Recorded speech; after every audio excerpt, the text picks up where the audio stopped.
Friends, welcome to Jio lab. എൻ്റെ പേര് ഗ്രീഷ്മ. ഇന്ന് നമ്മൾ ജിയോ ലാബിലൂടെ +2 കൊമേഴ്സിൽ ബിസിനസ് സ്റ്റഡീസാണ് പഠിക്കാൻ പോകുന്നത്. ബിസിനസ് സ്റ്റഡീസിൻ്റെ ഒന്നാമത്തെ ചാപ്റ്ററായ nature and significance of management. പുതുതായിട്ട് വരുന്ന കൂട്ടുകാർക്കായിട്ട് ഇത് ജിയോ ലാബ് ഒരു എഡ്യൂക്കേഷൻ ചാനലാണ്. +1 +2 കൊമേഴ്സിൻ്റെ ക്ലാസ്സുകളാണ് ഇതിലൂടെ നിങ്ങൾക്ക് പ്രധാനമായും ലഭിക്കുക. ഓരോ ചാപ്റ്ററിൻ്റെ ഇമ്പോർട്ടൻ്റ് ആയിട്ടുള്ള ടോപ്പിക്കുകളും നോട്ട്സുകളും ഞാൻ ഈ വീഡിയോയിൽ ഇൻക്ലൂഡ് ചെയ്തിട്ടുണ്ട്. അപ്പോൾ വീഡിയോ ലെങ്ത് കൂടാതിരിക്കാൻ ഇത്തിരി സ്പീഡിലാണ് പറഞ്ഞു പോകുന്നത്. എന്തെങ്കിലും ഡൗട്ട് ഉണ്ടെങ്കിൽ നിങ്ങൾ ഈ കമൻറ്റ് ബോക്സിൽ കൂടെ ചോദിക്കാവുന്നതാണ്. അപ്പോൾ നമുക്ക് ഈ ചാപ്റ്ററിൽ സ്റ്റാർട്ട് ചെയ്യാം. ഇത്തിരി ലെങ്തി ആയിട്ടുള്ള ചാപ്റ്ററാണ്. ഈ ചാപ്റ്ററിൽ എന്താണ് മാനേജ്മെൻറ്റ് എന്നുള്ളൊരു ഇൻട്രൊഡക്ഷനാണ് വരുന്നത്. അപ്പോൾ നമുക്ക് പഠിച്ചോളാം.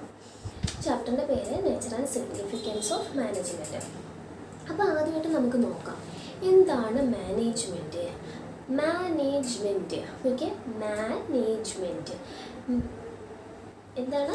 പേരിൽ തന്നെയുണ്ട് മാനേജ്മെൻറ്റ് ടാക്റ്റിലി. എങ്ങനെയാണ് ആൾക്കാരെ മാനേജ് ചെയ്യുക? എങ്ങനെ? ടാക്റ്റിലി, ബുദ്ധിപൂർവ്വം, തന്ത്രപൂർവ്വം. അതന്നെയാണ് മാനേജ്മെൻറ്റ് എന്ന് പറയുന്നത്. ഇനി നമുക്കതിൻ്റെ ഡീറ്റെയിൽഡ് ആയിട്ട് എക്സ്പ്ലനേഷൻ നോക്കാം. Management is the art of getting things done through others. Management is an art of getting things done through others. Management എന്ന് പറഞ്ഞു കഴിഞ്ഞാൽ ഗെറ്റിംഗ് തിങ്സ് ആണ്, നമ്മൾ നേടിയെടുക്കുകയാണ്. എങ്ങനെ? ഡൺ ത്രൂ അതേഴ്സ്, മറ്റുള്ളവരിലൂടെ നമ്മളൊരു ഡിസൈഡ് ആയിട്ടുള്ള ഗോള് നേടിയെടുക്കുന്നതിനെയാണ് മാനേജ്മെൻറ്റ് എന്ന് പറയുന്നത്. നോക്കി, management is essential to all type of organisation, all type of activity, including daily activity. നമ്മുടെ ഡെയിലി ആക്ടിവിറ്റീസിന് ഉൾപ്പെടെ നമുക്ക് എന്താണ്, നമ്മൾ അറിഞ്ഞോ അറിയാതെ നമ്മൾ എന്താണ് മാനേജ്മെൻറ്റ് യൂസ് ചെയ്യുന്നുണ്ട്. അപ്പോൾ മാനേജ്മെൻറ്റ് ആലോചിച്ച് നോക്കാം. ഇപ്പോൾ നമുക്ക് ക്ലാസ്സിന് പോകണം, 8:30 ക്ലാസ് തുടങ്ങും സ്കൂളിൽ. അപ്പോൾ രാവിലെ എണ്ണിക്കണം, എത്ര മണിക്ക് എണ്ണിക്കണം, കുളിക്കണം, അതുപോലെ ബാക്കി കാര്യങ്ങൾ ചെയ്യണം, ടെക്സ്റ്റ് എടുക്കണം, എല്ലാം ചെയ്യണം. അത് ഇത്ര മണിക്ക് ബസ്സുണ്ട്, ആ ബസ്സിൽ നമ്മൾ സ്കൂളിൽ ചെല്ലണം. ഓരോ ക്ലാസ് കഴിഞ്ഞു അപ്പോൾ ഓരോ ടീച്ചർമാർ ഇത്ര സമയം പഠിപ്പിക്കണം, തിരിച്ച് നമ്മൾ വീട്ടിൽ വരണം. അങ്ങനെ നമ്മളുടെ ആക്ടിവിറ്റിയിൽ നമ്മൾ മാനേജാണ് ചെയ്യുന്നത്.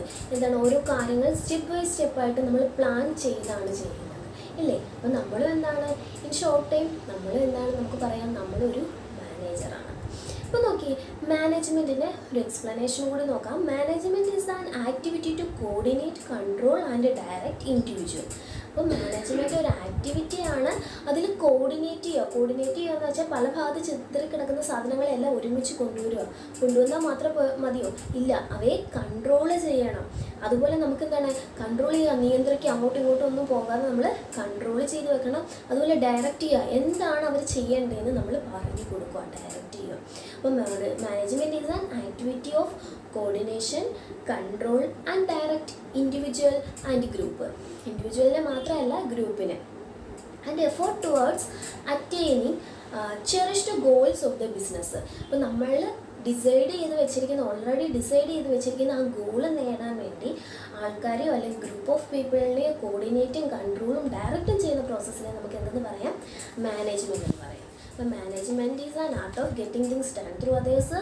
Management is an art of coordination, control, directing people and group in order to achieve our goal. നമ്മളുടെ ലക്ഷ്യങ്ങൾ നേടാൻ വേണ്ടി ഇവരെല്ലാം കോർഡിനേറ്റ് ചെയ്യുകയും കൺട്രോൾ ചെയ്യുന്ന ആക്ടിവിറ്റീസിനെയാണ് എന്തെന്ന് പറയുന്നത്, നമ്മൾ മാനേജ്മെൻറ്റ് എന്ന് പറയാം.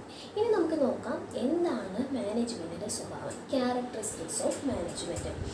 മാനേജ്മെൻറ്റ് നമ്മൾ പറഞ്ഞു ഒരു ഗോൾ നേടാൻ വേണ്ടിയാണ് നമ്മൾ ഇത്രയും കഷ്ടപ്പെടുന്നത്, കോർഡിനേറ്റും കൺട്രോളും ഡയറക്റ്റും എല്ലാം ചെയ്യുന്നത്. അപ്പോൾ നമുക്ക് പറയാമല്ലോ മാനേജ്മെൻറ്റ് എന്താണ്? ഗോൾ ഓറിയൻറ്റഡ് ആണെന്ന് പറയാമോ? ഗോൾ ഓറിയൻറ്റഡ് ആണെന്ന് മാനേജ്മെൻറ്റ്. അടുത്ത മാനേജ്മെൻറ്റ് ഈസ് ഓൾ പർപ്പസീവ്. ഞാൻ ആദ്യം എക്സാമ്പിൾ പറഞ്ഞു നമ്മളൊരു ചെറിയ മാനേജറാണ്, നമ്മൾ ഓരോ കാര്യങ്ങൾ മാനേജ് ചെയ്യുകയാണ് ചെയ്യുന്നത്, ഇല്ലേ? ഇപ്പം നമ്മുടെ വീട്ടിൽ, സ്കൂളിൽ, ഒരു കടയിൽ ചെന്നാൽ അവിടെ അപ്പോൾ എന്താണ്, മാനേജ്മെൻറ്റ് ഈസ് ഓൾ പെർവേസീവ്. എല്ലായിടവും നിറഞ്ഞതാണ് മാനേജ്മെൻറ്റ്. എല്ലായിടത്തും എന്ത് കാണാൻ പറ്റും? നമുക്കൊരു മാനേജ്മെൻറ്റ് കാണാൻ പറ്റും. Management is multi dimensional.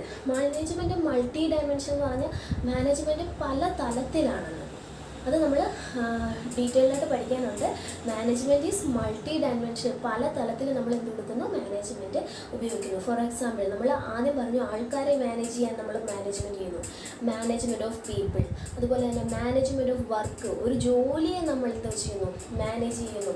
ഒരു സൂപ്പർവൈസർ എന്നിട്ട് അവിടെ ഇവിടെ അത് ചെയ്യുന്നൊക്കെ പറഞ്ഞ് നമ്മളെ പറയത്തില്ലേ? അപ്പോൾ മാനേജ്മെൻറ്റ് ഓഫ് വർക്ക്, ജോലിയെ മാനേജ്മെൻറ്റ് ചെയ്യുക. അതുപോലെ മാനേജ്മെൻറ്റ് ഓഫ് ഓപ്പറേഷൻ, ഒരു പ്രോസസ്സിനെയാണ് നമ്മൾ ഓപ്പറേഷൻ എന്ന് പറയുന്നത്. ഇൻപുട്ടിനെ ഔട്ട്പുട്ടാക്കി മാറ്റുന്ന പ്രോസസ്സിനെയാണ് നമുക്ക് ഓപ്പറേഷൻ എന്ന് പറയാൻ പറ്റുന്നത്. ഇപ്പോൾ മാനേജ്മെൻറ്റ് ഓഫ് ഓപ്പറേഷൻ. അപ്പോൾ മാനേജ്മെൻറ്റ് മൾട്ടി ഡയമെൻഷനിലാണോ, പല തലത്തിലുള്ളതാണോ പറയാൻ പറ്റും. കാരണം നമുക്ക് ആൾക്കാരെയും അതുപോലെ വർക്കിനെയും ഒരു ഓപ്പറേഷനെയും നമുക്ക് മാനേജ് ചെയ്യാൻ പറ്റുന്നതുകൊണ്ട് മാനേജ്മെൻറ്റ് മൾട്ടി ഡയമെൻഷനിലാണ്, പല തലത്തിലുള്ളതാണെന്ന് നമുക്ക് പറയാൻ പറ്റും.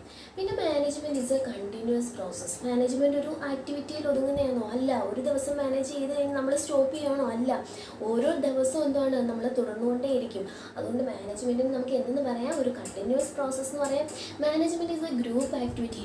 നമ്മൾ ഒറ്റയ്ക്കാണെങ്കിൽ നമ്മുടെ കാര്യം ഇത്രയും ടൈം അങ്ങോട്ടോ ഇങ്ങോട്ടോ പോയാൽ നമ്മളതങ്ങ് അഡ്ജസ്റ്റ് ചെയ്യും. പക്ഷെ ഒരു ഗ്രൂപ്പ് പീപ്പിൾ വരുമ്പോൾ നമ്മൾ ആ ടൈമിങ് എന്താണ്, എല്ലാവർക്കും ഒരേ ടൈമിംഗ് അല്ലേ. അപ്പോൾ ഗ്രൂപ്പിന് വേണ്ടിയിട്ടാണ് നമ്മൾ എന്താണ് മാനേജ്മെൻറ്റ് മെയിനായിട്ട് യൂസ് ചെയ്യുക. അപ്പോൾ management is A group activity. അപ്പോൾ മാനേജ്മെൻറ്റ് പ്രധാനമായിട്ട് ഒരു ഗ്രൂപ്പ് വർക്കിനെ ഹാൻഡിൽ ചെയ്യാനാണ്. ഒരാൾ ചെയ്യുന്നതിനെ നമുക്ക് മാനേജ്മെൻറ്റ് നമുക്ക് പറയാൻ പറ്റത്തില്ല. ഗ്രൂപ്പ് ആക്ടിവിറ്റീസിനെയാണ് നമുക്ക് മാനേജ്മെൻറ്റ് എന്ന് പറയുന്നത്. അപ്പോൾ ഒരു ഗ്രൂപ്പ് ആക്ടിവിറ്റിയാണ് എന്ത്, മാനേജ്മെൻറ്റ്. അടുത്തത് management is intangible force. Intangible ആണ് മാനേജ്മെൻറ്റ്. ഇപ്പോൾ ഒരു മാനേജർ വന്ന് ചെയ്യുന്നു, എന്താണ് നമുക്ക് കാണാൻ പറ്റത്തില്ല. പുള്ളി വെറുതെ ഇരിക്കുന്നു, പോകുന്നു അല്ല. പക്ഷേ പുള്ളി എന്താണ്, ഓൾറെഡി എല്ലാവർക്കും ഏതൊക്കെ ഡ്യൂട്ടി ചെയ്യണമെന്നും ഏതാണ് നമ്മുടെ ഗോളെന്നും എന്തൊക്കെയാണ് അതിന് ചെയ്യേണ്ടതെന്നും ആരൊക്കെ അതിൽ വർക്ക് ചെയ്യണമെന്നും ഓൾറെഡി അവർ പറഞ്ഞേൽപ്പിച്ചിട്ടാണ് പോകുന്നത്. അപ്പോൾ മാനേജ് ചെയ്ത് വെച്ചിട്ടാണ് പുള്ളി അവിടെ വെറുതെ ഇരിക്കുന്നത്. അപ്പോൾ പുള്ളി എന്ത് ചെയ്തെന്ന് നമുക്ക് പറയാൻ പറ്റുമോ, കാണാൻ പറ്റുന്നുണ്ടോ? ഇല്ല. പക്ഷെ അതിൻ്റെ റിസൾട്ട് വരുമ്പോൾ എല്ലാവരും കൂടെ ചേർന്ന് ആ ഒരു റിസൾട്ട് കൊണ്ടുവരുമ്പോഴാണ് പുള്ളി പറയുന്നത് ഇത് എൻ്റെ എഫേർട്ടും കൂടെ കൂടിയിട്ടാണ്. അപ്പോൾ മാനേജ്മെൻറ്റ് എന്നാണ് ഇൻടാഞ്ചിബിൾ ആണ്. അപ്പോൾ characteristics of management goal oriented ആണ്, ഓൾ പെർവസീവ് ആണ്, മൾട്ടി ഡയമെൻഷണൽ ആണ്, കണ്ടിന്യൂസ് ആണ്, ഗ്രൂപ്പ് ആക്ടിവിറ്റീസ് ആണ്, മാനേജ്മെൻറ്റ് ഇൻടാഞ്ചിബിൾ ഫോഴ്സ് ആണ്. അടുത്ത് നമുക്ക് നോക്കുന്നത്, ഞാൻ പറഞ്ഞു management of people, work, operation. അതുകൊണ്ടാണ് മാനേജ്മെൻറ്റ് 3 തലത്തിലാണ് ഉൾപ്പെടുന്നത്. അപ്പം ഏതൊരു തലത്തിൽ യൂസ് ചെയ്യുന്നതുകൊണ്ടാണ് മാനേജ്മെൻറ്റിനെ മൾട്ടി ഡയമെൻഷൻ എന്ന് പറയുന്നത്. ഇനി നമുക്ക് നോക്കുന്നത് ഇമ്പോർട്ടൻസ് ഓഫ് മാനേജ്മെൻറ്റിൻ്റെ പ്രത്യേകതകൾ എന്തൊക്കെ. അപ്പോൾ മാനേജ്മെൻറ്റിൻ്റെ പ്രത്യേകത എന്ന് പറഞ്ഞു കഴിഞ്ഞാൽ, ഒന്നാമത്തെ പ്രത്യേകത നമ്മുടെ ലക്ഷ്യം ഈസി ആയിട്ട് നേടിയെടുക്കാൻ ആര് സഹായിക്കുന്നു, മാനേജ്മെൻറ്റ് സഹായിക്കുന്നു. അപ്പോൾ മാനേജ്മെൻറ്റ് പ്രാധാന്യമുള്ളതല്ലേ. അപ്പം management is helping in achieving group goals. Management increase efficiency. Correct അല്ലേ. ഇപ്പം നമ്മളെ ഡയറക്റ്റ് ചെയ്യാനൊരു മാനേജർ ഉണ്ടെങ്കിൽ നമ്മൾ ഒന്നുകൂടെ എഫക്റ്റീവായിട്ട് വർക്ക് ചെയ്യുക. അല്ലെങ്കിൽ അവരങ്ങോട്ടും ഇങ്ങോട്ടും പോയി കഴിഞ്ഞാൽ നമ്മൾ ലേസി ആയിട്ടിരിക്കും അല്ലേ. അപ്പം മാനേജ്മെൻറ്റ് എന്ത് കൂട്ടുന്നു, നമ്മുടെ എഫിഷ്യൻസി കൂട്ടുന്നു. അടുത്തത് മാനേജ്മെൻറ്റ് ക്രിയേറ്റ് ഡൈനാമിക്. അപ്പം മാനേജ്മെൻറ്റ് എന്താണ്, നമ്മളിപ്പോൾ ഒരേ പ്രോസസ്സ് തന്നെ ചെയ്തുകൊണ്ടിരുന്നാൽ നമുക്ക് ബോറടിക്കത്തില്ലേ. അപ്പോൾ ഡൈനാമിക് എന്ന് വെച്ച് കഴിഞ്ഞാൽ ഓരോ ഫേമിനനുസരിച്ച് അല്ലെങ്കിൽ ഓരോ ആൾക്കാർക്കനുസരിച്ച് മാനേജ്മെൻറ്റിൻ്റെ സ്റ്റൈല് മാറും ഇല്ലേ. ഭയങ്കര ലേസി ആയിട്ടുള്ള ഒരാളെ ചെയ്തിട്ടായിരിക്കും മാനേജർ ജോലി ചെയ്യിപ്പിക്കുന്നത്. അല്ലെങ്കിൽ ഭയങ്കര ലേസി ആയിട്ടുള്ള ഒരാൾക്ക് കൂടുതൽ സാലറി കൊടുക്കാമെന്ന് പറഞ്ഞിട്ടായിരിക്കും വേറൊരു മാനേജർ ചെയ്യുന്നത്. അപ്പോൾ ഇതെന്താണ്, ഓരോ ആൾക്കാരുടെ അല്ലെങ്കിൽ ഓരോ സിറ്റുവേഷൻ അല്ലെങ്കിൽ ഓരോ പ്രോഡക്റ്റിൻ്റെ ബേസിൽ എന്താണ് മാനേജ്മെൻറ്റിൻ്റെ സ്റ്റൈല് മാറിക്കൊണ്ടിരിക്കുക. അതുകൊണ്ടാണ് മാനേജ്മെൻറ്റ് ഡൈനാമിക് എന്ന് പറയുന്നത്. അതുപോലെ തന്നെ നോക്കിക്കുക, management helps in achieving personal objective. ഇപ്പോൾ അയാൾ വർക്ക് കൂടുതൽ ചെയ്ത് അയാൾക്ക് സാലറി കൊടുക്കും എന്നൊരു മാനേജർ പറഞ്ഞു. അപ്പോൾ അയാളുടെ പേഴ്സണൽ ഒബ്ജക്റ്റീവാണ് അതിലൂടെ നമുക്കൊരു മാനേജ്മെൻറ്റ് പ്രോസസ്സിലൂടെ നേടിയെടുക്കാൻ പറ്റുന്നത്. ഇത് മാനേജ്മെൻറ്റ് എന്താണ്, നമുക്ക് എന്തിനു വേണ്ടി യൂസ് ചെയ്യാം, ഒരു സൊസൈറ്റിയുടെ ഡെവലപ്മെൻറ്റിന് വേണ്ടി നമുക്ക് എന്ത് യൂസ് ചെയ്യാം, മാനേജ്മെൻറ്റ് യൂസ് ചെയ്യാം. ഇനി നമുക്ക് പ്രത്യേകമായിട്ട് ഈ ചാപ്റ്ററിൽ ഏറ്റവും പ്രധാനപ്പെട്ട നമുക്ക് എക്സാമിന് വരുന്നൊരു ക്വസ്റ്റ്യനാണ് നേച്ചർ ഓഫ് മാനേജ്മെൻറ്റിൻ്റെ സ്വഭാവങ്ങൾ എന്തൊക്കെയാണ്. അപ്പോൾ നമുക്ക് ഈ നേച്ചർ ഓഫ് മാനേജ്മെൻറ്റ് നമുക്ക് 3ആയിട്ട് തരംതിരിക്കാം. Management is an art. Management ഒരു ആർട്ടാണ്. Management as a science. Management ഒരു സയൻസ് ആയിട്ട് എങ്ങനെയാണ്, മാനേജ്മെൻറ്റ് ആസ് എ പ്രൊഫഷൻ. അപ്പോൾ മാനേജ്മെൻറ്റ് ഒരു സയൻസ് ആയിട്ട് എങ്ങനെയാണ്, ആർട്ടായിട്ട് എങ്ങനെയാണ്, പ്രൊഫഷനായിട്ട് എങ്ങനെയാണ്. അപ്പോൾ എന്ന് വെച്ച് കഴിഞ്ഞാൽ മാനേജ്മെൻറ്റും ഒരു ആർട്ടും തമ്മിൽ എന്തെങ്കിലും റിലേഷൻഷിപ്പ് ഉണ്ടോ എന്ന് നമുക്ക് നോക്കാം. അപ്പം മാനേജ്മെൻറ്റ് ഈസ് ആൻ ആർട്ട്. അപ്പം എന്താണ് ആദ്യമായിട്ട് art? Art means application of knowledge and skill to achieve decide goal ഇല്ലേ. അപ്പോൾ നമ്മൾ ഡിസൈഡ് ചെയ്ത ഒരു റിസൾട്ട് കിട്ടാൻ വേണ്ടി നമ്മളുടെ കയ്യിലിരിക്കുന്ന നോളജും അതുപോലെ നമുക്കുള്ള സ്കില്ലും കൂടി ഇൻക്ലൂഡ് ചെയ്താലാണ് നമുക്കൊരു ആർട്ട് കിട്ടും. ഇപ്പോൾ ഒരു ഡ്രോയിങ് ചെയ്യണം, ആ പുള്ളിക്ക് എന്താണ് കുറച്ച് ഏതൊക്കെ ഒരു നോളജ് ഉണ്ട്, എങ്ങനെയാണ് പച്ച, മഞ്ഞ, ചുവപ്പ് കളേഴ്സ് ഏതൊക്കെയാണ്, ഏതൊക്കെ കളേഴ്സ് കോമ്പിനേഷൻ ചെയ്ത് കഴിഞ്ഞ് കഴിഞ്ഞാൽ പുതിയ കളർ ഉണ്ടാക്കാൻ പറ്റും, റൈറ്റിംഗ് അത് ആ പുള്ളിയുടെ നോളജ്. പിന്നെ വരയ്ക്കാനുള്ള കഴിവാണ് സ്കില്ല് ഇല്ലേ. അപ്പോൾ ഇത് രണ്ടും കൂടെ ചേർന്നാൽ അവിടെ എന്താണ് ഒരു റിസൾട്ട് ഉണ്ടാകും. അതുപോലെ തന്നെയാണ് മാനേജ്മെൻറ്റിനും. മാനേജ്മെൻറ്റ് ചെയ്യുന്ന ഒരാൾ ആ പുള്ളിയുടെ പേഴ്സണൽ നോളജ് ഒരു സബ്ജക്റ്റ് പഠിച്ച് നേടിയെടുത്ത നോളജ് ആവാം. അപ്പോൾ അതൊരു പുള്ളിയുടെ പേഴ്സണൽ നോളജ് പിന്നെ പേഴ്സണൽ സ്കില്ല്. പുള്ളിക്ക് ഒരു കഴിവുണ്ട്. ഇപ്പം എല്ലാവർക്കും നമുക്ക് മാനേജറായിട്ട് നമ്മൾ കാണുന്നുണ്ടോ? ഒന്നോ രണ്ടോ പേരല്ലേ മാനേജറായിട്ട് വരുന്നത്. അപ്പോൾ അതൊരു പ്രത്യേക കഴിവാണ്. ആൾക്കാരെ ഡയറക്റ്റ് ചെയ്യാൻ, ലീഡ് ചെയ്യാൻ, കൺട്രോൾ ചെയ്യാനൊരു കഴിവുണ്ട്. അപ്പോൾ പുള്ളിയുടെ ഒരു പേഴ്സണൽ സ്കില്ല്.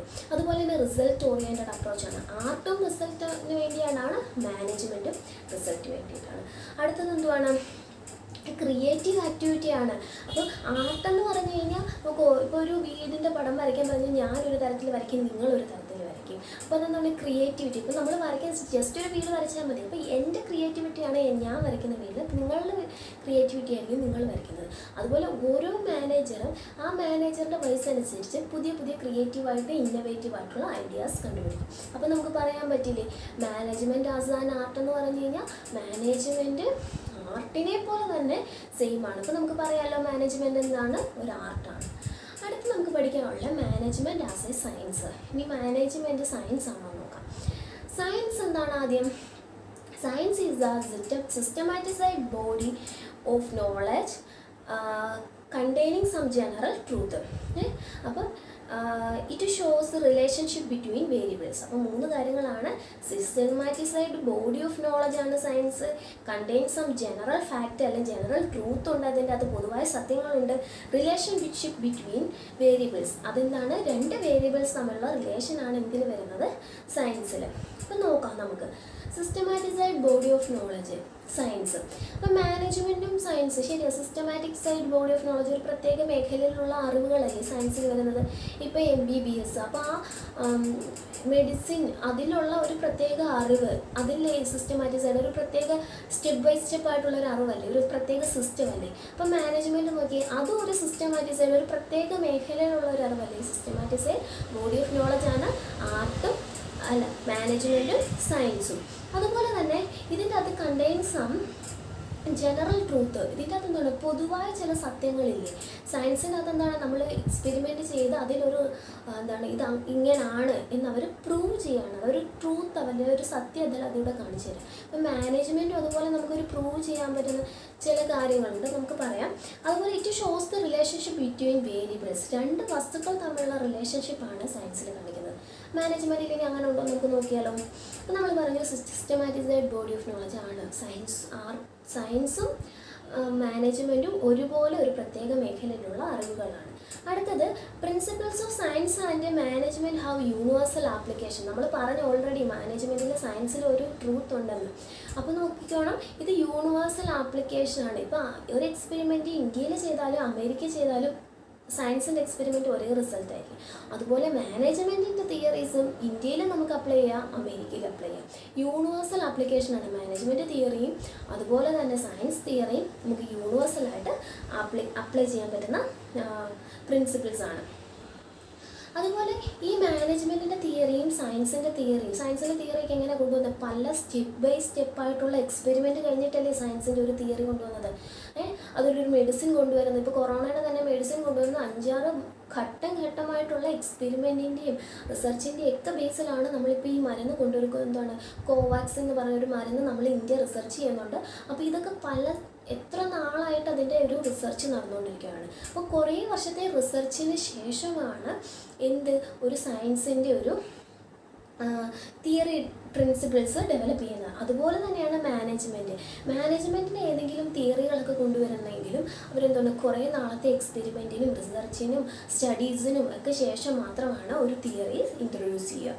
അടുത്ത് നമുക്ക് പറയുന്നത് ഈ സയൻസിൻ്റെയും മാനേജ്മെൻറ്റിൻ്റെയും തിയറി കൊണ്ടുവരണമെങ്കിൽ അത് വെരിഫൈ ചെയ്തതിന് ശേഷം അത് പ്രൂവ് ചെയ്ത് തെളിയിച്ച് അത് ഓക്കെ ആണെന്ന് വരുത്തിയ ശേഷമാണ് സയൻസിൻ്റെയും മാനേജ്മെൻറ്റിൻ്റെയും തിയറി കൊണ്ടുവരുന്നത്. അപ്പോൾ നമുക്ക് എന്ത് പറയാം, മാനേജ്മെൻറ്റ് ഒരു സയൻസും കൂടിയാണ്. ആദ്യം നമ്മൾ പറഞ്ഞു മാനേജ്മെൻറ്റ് ഒരു ആർട്ടാണെന്ന് പറഞ്ഞു, ഇപ്പോൾ നമ്മൾ പറയണം മാനേജ്മെൻറ്റ് ഒരു സയൻസാണ്.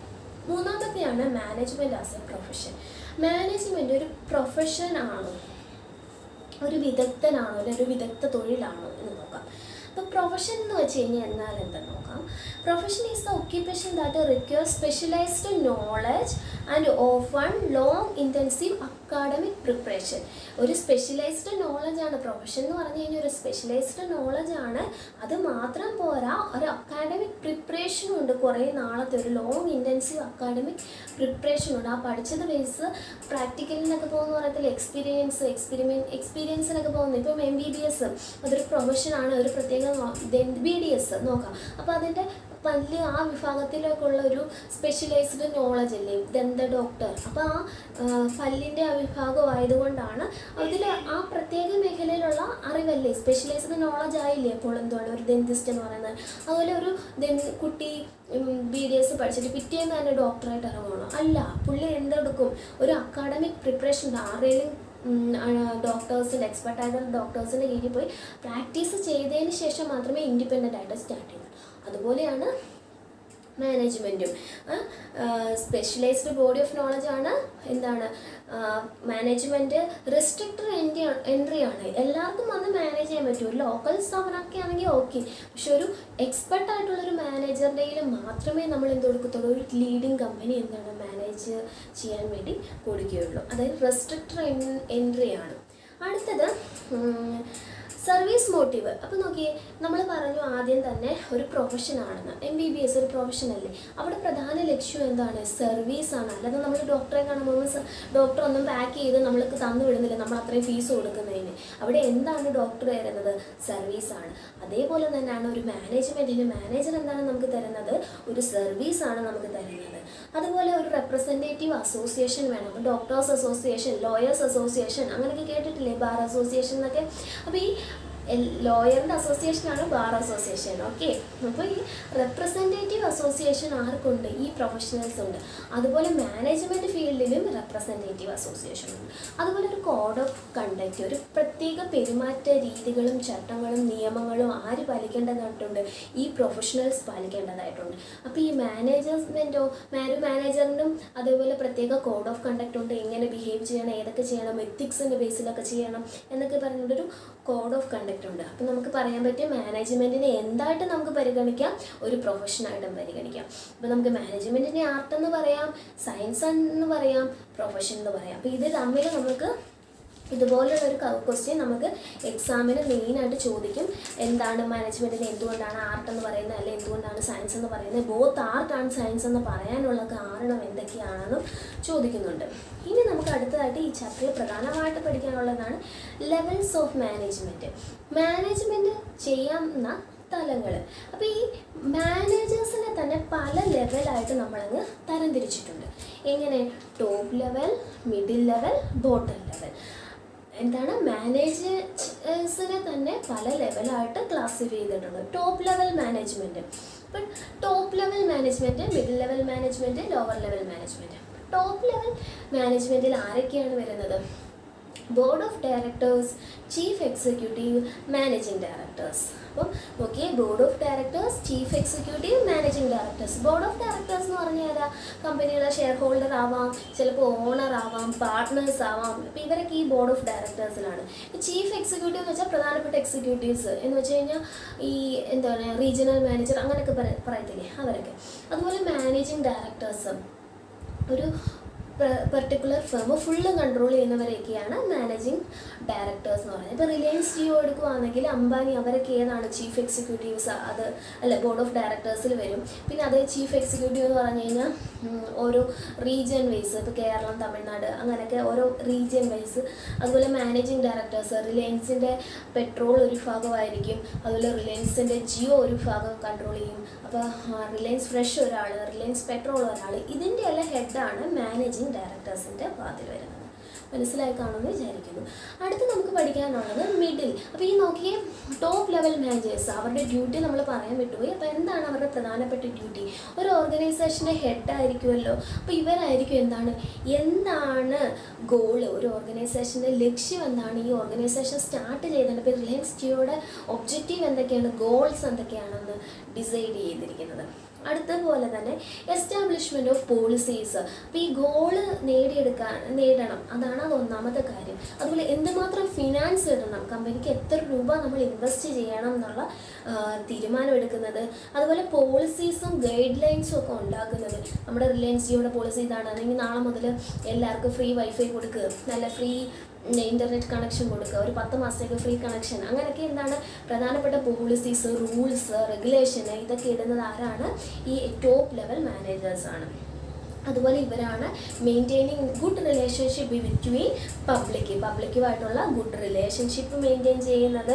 അതുപോലെ റിസൾട്ട്, ഇപ്പോൾ നമ്മളൊരു പ്രോജക്റ്റ് സ്റ്റാർട്ട് ചെയ്തു, ഇപ്പോൾ റിലയൻസ് ജിയോ എന്ന് പറയുന്ന ഒരു പ്രോജക്റ്റ് സ്റ്റാർട്ട് ചെയ്തെന്ന് വിചാരിച്ചു, എക്സാമ്പിളാണ്. അപ്പോൾ ഇതിൻ്റെ അകത്തുനിന്ന് എന്തുമാത്രം പ്രോഫിറ്റ് ഉണ്ടായി, അല്ലെങ്കിൽ അത് ഗുഡാണോ ബാഡാണോ, ഗുഡ് ആണെങ്കിൽ ഓക്കെ എന്താണ് ഇതേപോലെ കണ്ടിന്യൂ ചെയ്യുക, അല്ലെങ്കിൽ ബാഡ് ആണെങ്കിൽ നമുക്ക് എന്താണ് എങ്ങനെ ഡെവലപ്പ് ചെയ്യാം എന്നൊക്കെയുള്ള ഈ റിസൾട്ടിൻ്റെ ജഡ്ജ്മെൻറ്റ് നടത്തുന്നത് ആരാണ്? ടോപ്പ് ലെവൽ എക്സിക്യൂട്ടീവ് ആണ്. അതുപോലെ എത്ര വർക്കേഴ്സ്, എത്ര ആൾക്കാർ, എത്ര മെയിനായിട്ടുള്ള ഹെഡ്, അങ്ങനെ എത്ര പ്രോഡക്റ്റ് വേണം, അങ്ങനെ സർവീസസ് എന്തുമാത്രം കൊടുക്കണം, എത്ര ഈ ഔട്ട്ലെറ്റ് സ്ഥാപിക്കണം എന്നതിനെ കുറിച്ചുള്ള ഏറ്റവും ഇമ്പോർട്ടൻ്റ് ആയിട്ടുള്ള ഡിസിഷൻ എല്ലാം എടുക്കുന്നത് ടോപ്പ് ലെവൽ മാനേജേഴ്സാണ്. അടുത്ത് നമുക്ക് പഠിക്കാനുള്ളത് മിഡിൽ ലെവൽ മാനേജേഴ്സ്. അപ്പോൾ നോക്കിയേ, middle level, top, middle, lower level. Middle level മാനേജേഴ്സിൽ വരുന്നതാണ് ബ്രാഞ്ച് മാനേജേഴ്സും ഡിപ്പാർട്ട്മെൻറ്റൽ ഹെഡും. നോക്കി, ബ്രാഞ്ച് മാനേജേഴ്സും ഡിപ്പാർട്ട്മെൻറ്റൽ ഹെഡും. ഈ ലെവൽ നോക്കി, ഈ മിഡിൽ ലെവലാണ് ടോപ്പ് ലെവലിൻ്റെയും ലോവർ ലെവലിൻ്റെയും ലിങ്കായിട്ട്, ഇവരെ രണ്ടുപേരെയും കണക്ട് ചെയ്യുന്ന ഒരു ലിങ്കായിട്ട് മിഡിൽ ലെവൽ വർക്ക് ചെയ്യുന്നു. പിന്നെ ഇവരുടെ ഡ്യൂട്ടീസ് എന്തൊക്കെയാണെന്ന്, ഇവരാണ് എന്താണ് ടോപ്പ് ലെവൽ കൊടുക്കുന്ന പോളിസിയുടെയും റൂൾസിൻ്റെ റെഗുലേഷൻ്റെയും ഡീറ്റെയിൽഡ് ആയിട്ടുള്ള കാര്യങ്ങളൊക്കെ ഡിസൈഡ് ചെയ്യുന്നത്, എങ്ങനെ വേണം, പ്രോസസ്സ് എങ്ങനെ വേണം, അല്ലെങ്കിൽ എങ്ങനെ സ്റ്റാർട്ട് ചെയ്യാം, അതിനെക്കുറിച്ചുള്ള കാര്യങ്ങളെല്ലാം പ്ലാൻ ചെയ്യുന്ന ലെവലാണ് മിഡിൽ ലെവൽ. അതുപോലെ തന്നെ ലോവർ ലെവലിനെ കുറിച്ചുള്ള ഡീറ്റെയിൽസ് കൈമാറ്റം ചെയ്യുന്നതും ഏതാണ്? മിഡിൽ ലെവലാണ്. അപ്പം മിഡിൽ ലെവൽ കോർഡിനേഷൻ ആക്ടിവിറ്റീസിന് വേണ്ടിയിട്ടാണ് മിഡിൽ ലെവൽ ഇരിക്കുന്നത്. മൂന്നാമത്തേതാണ് ലോവർ ലെവൽ. ലോവർ ലെവൽ എന്ന് പറഞ്ഞു കഴിഞ്ഞാൽ, ലോവർ ലെവലിൽ വരുന്നത് ഇൻസ്പെക്ടേഴ്സ്, ഫോർമാന്, അതുപോലെ സൂപ്രണ്ട്സ്. അപ്പം ഒരു വർക്കിൻ്റെ സൂപ്രണ്ട് ഏറ്റവും ലോവറായിട്ട് വരുന്ന ലെവലാണല്ലോ. അപ്പോൾ ഇതിൽ ഫോർമാന്, പിന്നെ സൂപ്പർവൈസർ, അതുപോലെ തന്നെ ഇൻസ്പെക്ടറൊക്കെ വരുന്നതാണ് ഏത്? ലോവർ ലെവലിൽ. അപ്പോൾ ഈ ലോവർ ലെവലിലെ ആൾക്കാരാണ് ഡയറക്റ്റ് വർക്കേഴ്സുമായിട്ട് കണക്ഷനുള്ള മാനേജേഴ്സ്. ഡയറക്റ്റ് എംപ്ലോയീസുമായിട്ട് ഡയറക്റ്റായിട്ട് ഡീൽ ചെയ്യും. അതുപോലെ തന്നെ ടോപ്പ് ലെവൽ ഇൻട്രൊഡ്യൂസ് ചെയ്ത് bottom level top level introduce ചെയ്തു, bottom level middle level explain ചെയ്തു. ആ വരുന്ന പ്രോസസ്സിൻ്റെ ഓപ്പറേഷണൽ ലെവൽ എന്ന് പറയുന്നത് ഇതാണ് ലോവർ ലെവലാണ്. അതുകൊണ്ട് നമ്മൾ ഈ ലോവർ ലെവലിനെ പറയുന്ന പേരാണ് ഓപ്പറേഷണൽ മാനേജ്മെൻറ്റ് എന്ന് പറയുന്നത്. അപ്പോൾ ഇവരാണ് ആ പോളിസിയുടെ ഇംപ്ലിമെൻറ്റേഷൻ നടക്കുന്നത്, അത് നടപ്പിലാക്കുക. അവർ കൊണ്ടുവന്ന പോളിസീസും റൂൾസിൻ്റെ എല്ലാം ഇംപ്ലിമെൻറ്റേഷൻ നടപ്പിലാക്കുക. അതുപോലെ റിപ്പോർട്ടെല്ലാം മിഡിൽ ലെവലിലോട്ട് അയക്കുന്നത് എല്ലാം അതുപോലെ തന്നെ ഈ ലോവർ ലെവലിലാണ്. അപ്പോൾ ഡയറക്റ്റായിട്ട് വർക്കേഴ്സുമായിട്ട് കണക്ഷൻ ഉള്ളത് ഏതാണ്? ലോവർ ലെവലാണ്. ഈ ഹൈറാർക്കിയിലെ ഏറ്റവും ലോവറായിട്ട് വരുന്നതാണ് ഏത്? ലോവർ ലെവൽ മാനേജ്മെൻറ്റ് എന്ന് പറയുന്നത്. അടുത്തായിട്ട് നമുക്ക് പഠിക്കാനുള്ളത് ഫങ്ഷൻസ് ഓഫ് മാനേജ്മെൻറ്റിൻ്റെ ജോലികൾ എന്തൊക്കെയാണ്. അപ്പോൾ നമുക്ക് നോക്കാം. മാനേജ്മെൻറ്റിൻ്റെ ജോലികളെ പഠിക്കാൻ ഒരു കോഡ് ഇവിടെ എഴുതി വെച്ചിട്ടുണ്ട്, പോസ്റ്റ് കോഡ്. അപ്പോൾ നോക്കിയാൽ മതി. P four planning, organising, staffing, directing, controlling. എളുപ്പമായല്ലോ. മാനേജ്മെൻറ്റിൻ്റെ ആക്ടിവിറ്റീസ് പഠിക്കാനുള്ള കോഡാണ് പോസ്റ്റ് കോഡ്. ഞാൻ തന്നെ ക്രിയേറ്റ് ചെയ്തായിരുന്നു, ചുമ്മാ നോക്കിക്കോ. അപ്പോൾ post code planning, organise, staffing, directing, controlling. അപ്പോൾ നമുക്ക് മാനേജ്മെൻറ്റിൻ്റെ ഒന്നാമത്തെ പ്രോസസ്സാണ് പ്ലാനിങ്. പ്ലാനിങ് എന്ന് വെച്ചാൽ അറിയാലോ, planning deciding in advance what to do, എന്താണ് ചെയ്യേണ്ടതെന്ന് തീരുമാനിക്കുന്നതാണ് പ്ലാനിങ്. അപ്പോൾ ഏത് മാനേജേഴ്സ് ആയാലും, ഇപ്പോൾ നമ്മളാണെങ്കിൽ തന്നെ ആദ്യം നമ്മൾ പ്ലാൻ ചെയ്യും എങ്ങനെ ചെയ്യണം എന്നുള്ളത്. അപ്പോൾ ഒന്നാമത്തെ ലെവലാണ് പ്ലാനിങ്. രണ്ടാമതാണ് ഓർഗനൈസിങ്. പ്ലാൻ ചെയ്തിട്ട് നമ്മൾ ബാക്കിയുള്ള കാര്യങ്ങളെല്ലാം അറേഞ്ച് ചെയ്യണം, അതിനെ പറയുന്ന പേരാണ് ഓർഗനൈസിങ്. എന്നൊരു ബിസിനസ്സിൻ്റെ ടൈം വെച്ച് പറഞ്ഞു കഴിഞ്ഞാൽ മണി, മെറ്റീരിയൽ, മെഷീനറി ഇതെല്ലാം ഒരുമിച്ച് കൊണ്ടുവരുന്ന പ്രോസസ്സിനെയാണ് ഓർഗനൈസിങ് എന്ന് പറയുന്നത്. അടുത്ത പ്ലാനിങ്, ഓർഗനൈസിങ്. അടുത്ത സ്റ്റാഫ്സ് ഇല്ലാതെ ഒരു ഓർഗനൈസേഷനും വർക്ക് ചെയ്യത്തില്ല. ഒരു ഫുള്ളി മിഷനറൈസ്ഡ് ആയിട്ടുള്ള ഒരു മിഷൻസ് എല്ലാം സെറ്റ് ചെയ്തിട്ടുള്ള ഒരു ഈ ഫേം ആണെങ്കിൽ അതിൻ്റെ സ്വിച്ച് ഇടാൻ ഒരു എംപ്ലോയെങ്കിലും വേണ്ടി വരും ഇല്ലേ. അപ്പോൾ സ്റ്റാഫിംഗ് എന്ന് പറഞ്ഞു കഴിഞ്ഞാൽ ഓർഗനൈസേഷന് ഒഴിച്ചുകൂടാൻ പറ്റാത്തൊരു വിഭാഗമാണ് സ്റ്റാഫിംഗ്. എന്ന് വെച്ചാൽ എത്ര വർക്കേഴ്സിനെ വേണം, അപ്പോൾ ഡിസൈഡ് ചെയ്യും എത്ര വർക്കേഴ്സ് ഈ ഫേമിന് വേണം. അപ്പോൾ അതിനനുസരിച്ച് ആൾക്കാരെ റിക്രൂട്ട് ചെയ്യും. ഇതിനെയാണ് സ്റ്റാഫിംഗ് എന്ന് പറയുന്നത്. മൂന്നാമത്തത് സ്റ്റാഫിംഗ് ഡയറക്റ്റിംഗ്. സ്റ്റാഫിനെ കൊണ്ടുവന്നാൽ മാത്രം പോരാ, അവരെ ഡയറക്റ്റ് ചെയ്യണം. അവർ ചെയ്യേണ്ട ജോലി എന്താണ്, പ്രോസസ്സ് എന്താണ്, അവർ എന്തുമാത്രം ഡ്യൂട്ടി ചെയ്യണം, എത്ര അവേഴ്സ് വർക്ക് ചെയ്യണം, അതാണ് നമ്മൾ എന്തിൽ ഉദ്ദേശിക്കുന്നത്, ഡയറക്റ്റിംഗ്. ലാസ്റ്റാണ് കൺട്രോളിങ്. ഡയറക്റ്റിംഗ് ചെയ്തു അവരതുപോലെ ചെയ്യുന്നില്ല, അല്ലെങ്കിൽ നമ്മൾ റോ മെറ്റീരിയൽ വേസ്റ്റ് ആകുന്നു, അല്ലെങ്കിൽ പീപ്പിൾ വർക്ക് ചെയ്യുന്നില്ല, നമുക്ക് കറക്റ്റ് സമയത്ത് റോ മെറ്റീരിയൽ കിട്ടുന്നില്ല. അപ്പോൾ ഇതിനെയെല്ലാം എന്താണ്, അല്ലെങ്കിൽ എക്സസ് ആയിട്ട് പ്രൊഡക്ഷൻ നടത്തുന്നു. അപ്പോൾ ഇതിനെയെല്ലാം നമ്മൾ എന്ത് കൊടുക്കണം, ലാസ്റ്റിൽ കൺട്രോൾ ചെയ്യണം. ഏറ്റവും അവസാനമാണ് കൺട്രോൾ ചെയ്യേണ്ടത്. അപ്പം നമ്മൾ ഡയറക്റ്റ് ചെയ്തു, പിന്നെ ലാസ്റ്റ് എന്താണ്, നമുക്കൊരു റിസൾട്ട് കിട്ടാൻ വേണ്ടി നമ്മൾ ഡിസൈഡ് ചെയ്ത വിധം റിസൾട്ട് കിട്ടണമെങ്കിൽ എന്താണ്, നല്ല രീതിയിൽ കൺട്രോളിങ് ആവശ്യമാണ്. അപ്പോൾ post code, planning, organising, staffing, directing, controlling. അപ്പോൾ ഇത്രയാണ് ഈ ചാപ്റ്ററിലെ പ്രധാനപ്പെട്ട ക്വസ്റ്റ്യൻ. പിന്നെ അതുപോലെ തന്നെ ഇതിൻ്റെ വൺ വേർഡ് ക്വസ്റ്റ്യൻ കാണാം. നിങ്ങൾക്ക് ടെക്സ്റ്റ് ഉണ്ടെങ്കിൽ ടെക്സ്റ്റിൻ്റെ ബാക്ക് സൈഡിൽ നമുക്ക് ഇതിൻ്റെ കൂടുതലും വൺ വേർഡ് ക്വസ്റ്റ്യൻസ് ലഭിക്കുന്നതാണ്. പിന്നെ ഇതിൽ എന്തെങ്കിലും ഡൗട്ട് ഉണ്ടെങ്കിൽ നിങ്ങൾ എന്നോട് ചോദിക്കുക. പിന്നെ ഓരോ എക്സാമ്പിൾ പറയുന്നത് നിങ്ങൾക്ക് മനസ്സിലാകാൻ വേണ്ടി മാത്രമാണ്. ഓക്കെ, അപ്പോൾ സിമ്പിളായിട്ട് എക്സാമ്പിൾ വൈസ് നമ്മൾ ആലോചിച്ച് കഴിഞ്ഞാൽ നമുക്ക് എളുപ്പം അതിന് ആൻസർ കിട്ടും. ആദ്യമായിട്ട് നമ്മൾ ഈ എക്സാം എഴുതുന്നതിന് മുമ്പ് നമ്മൾ തിങ്ക് ചെയ്യുക, നമ്മൾ ആ ഫേം ആണെന്നൊന്ന് മനസ്സിൽ വിചാരിക്കും. അപ്പോൾ നമുക്ക് ലാഭം കിട്ടും, നഷ്ടം കിട്ടും, അപ്പോൾ എന്തൊക്കെയായിരിക്കും. ഇപ്പോൾ ബോർഡ് ഓഫ് ഡയറക്ടേഴ്സിനെ കുറിച്ച് എഴുതാൻ പറഞ്ഞു കഴിഞ്ഞാൽ നമ്മളതിൻ്റെ ഓണറിന് നമ്മൾ തിങ്ക് ചെയ്ത് കഴിഞ്ഞാൽ നമുക്ക് ഈസിയാകും. ഓണറിന് എന്താണ് വേണ്ടത്, ലാഭം വേണമെങ്കിൽ എന്ത് ചെയ്യണം, പോളിസീസും റൂൾസും ഒക്കെ അവർ തന്നെ ക്രിയേറ്റ് ചെയ്യണം. അപ്പം കൂടുതലും നീണ്ടു പോകാതിരിക്കാൻ ഞാൻ വളരെ ചുരുക്കിയാണ് പറയുന്നത്. ഇതിലെന്തെങ്കിലും ഡൗട്ട് ഉണ്ടെങ്കിൽ നിങ്ങൾ കമൻറ്റ് ബോക്സിൽ എന്നോട് ചോദിക്കുക. നിങ്ങൾക്കെല്ലാം എൻ്റെ ക്ലാസ് ഇഷ്ടമായെന്ന് വിചാരിക്കുന്നു. അപ്പോൾ നിങ്ങളുടെ എല്ലാ സപ്പോർട്ട് എനിക്കും എൻ്റെ ഈ ചാനലും ഉണ്ടാകുമെന്ന് പ്രതീക്ഷിക്കുന്നു. It's me Greeshma, it's our channel. Thank U.